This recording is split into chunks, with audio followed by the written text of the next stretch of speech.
Golden fibre. ಹೌದು, ಭಾರತದ ಬಹುತೇಕ ರೈತರುಗಳಿಗೆ ಗೋಲ್ಡನ್ ಫೈಬರ್ ಆಗಿ ಹೆಸರುವಾಸಿಯಾಗಿದ್ದಂತಹ ಈ ಜೂಟ್, ಆಡು ಭಾಷೆಯಲ್ಲಿ ಗೋಣಿ ಅಂತ ಹೇಳ್ತೀವಿ, ಇದು ಬಹಳಷ್ಟು ರೈತರ ಕೈ ಹಿಡಿದಂತಹ ಕೃಷಿಯ ಭಾಗ.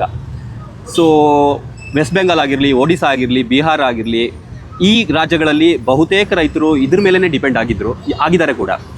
ಕಾಲ ಕಳೆದಂತೆ ಈ ಥರದ ಜೂಟ್ ಬ್ಯಾಗ್ಗಳ ಡಿಮ್ಯಾಂಡನ್ನು ಕಡಿಮೆ ಮಾಡೋಕ್ಕೆ ಕಾರಣ ಆಗಿರೋದು ಈ ರೀತಿಯ ಪ್ಲಾಸ್ಟಿಕ್ನಿಂದ ಮಾಡಿರುವಂತಹ ಏಕ ಬಳಕೆಯ ಬ್ಯಾಗ್ಗಳು.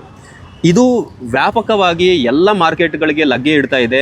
ಕೇವಲ 6ರಿಂದ 10 ರೂಪಾಯಿ, 12 ರೂಪಾಯಿಗೆ ಎಲ್ಲ ಗ್ರಾಹಕರ ಕೈ ಸೇರ್ತಾ ಇರೋದ್ರಿಂದ ಇದಕ್ಕೆ ಡಿಮ್ಯಾಂಡ್ ಕಡಿಮೆ ಆಗಿದೆ. ಈ ಜೂಟ್ ಬ್ಯಾಗ್ಗಳಿಗೆ ಡಿಮ್ಯಾಂಡ್ ಕಡಿಮೆ ಆಗ ಕಾರಣ ಆಗಿದೆ.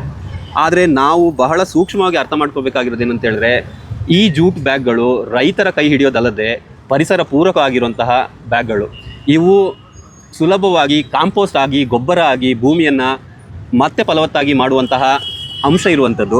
ಆದರೆ ಈ ಥರದ ಪ್ಲಾಸ್ಟಿಕ್ ಬ್ಯಾಗ್ಗಳು ಮೈಕ್ರೋ ಪ್ಲಾಸ್ಟಿಕ್ಗಳಾಗಿ ಭೂಮಿಯನ್ನು ನಾಶ ಮಾಡೋದಲ್ಲದೆ ಜಲಚರಗಳನ್ನು ಹಾನಿ ಉಂಟು ಮಾಡೋದು ಹೆಚ್ಚು ಮಾಡ್ತಾ ಇದೆ. ಅದಕ್ಕೆ ನಾನು ವ್ಯಾಪಾರಿಗಳನ್ನು ಒಂದು ರಿಕ್ವೆಸ್ಟ್ ಮಾಡ್ಕೊಳ್ಳೋದೇನಂತ ಹೇಳಿದ್ರೆ, ಇಂತಹ ಜೂಟ್ ಬ್ಯಾಗ್ಗಳಿಗೆ ಡಿಮ್ಯಾಂಡನ್ನು ಹೆಚ್ಚಿಸುವ ಇಂತಹ ಪ್ಲಾಸ್ಟಿಕ್ ಬ್ಯಾಗ್ಗಳಿಂದ ಮುಕ್ತರಾಗೋಣ, ಪರಿಸರವನ್ನು ಕಾಪಾಡಿಕೊಳ್ಳೋಣ.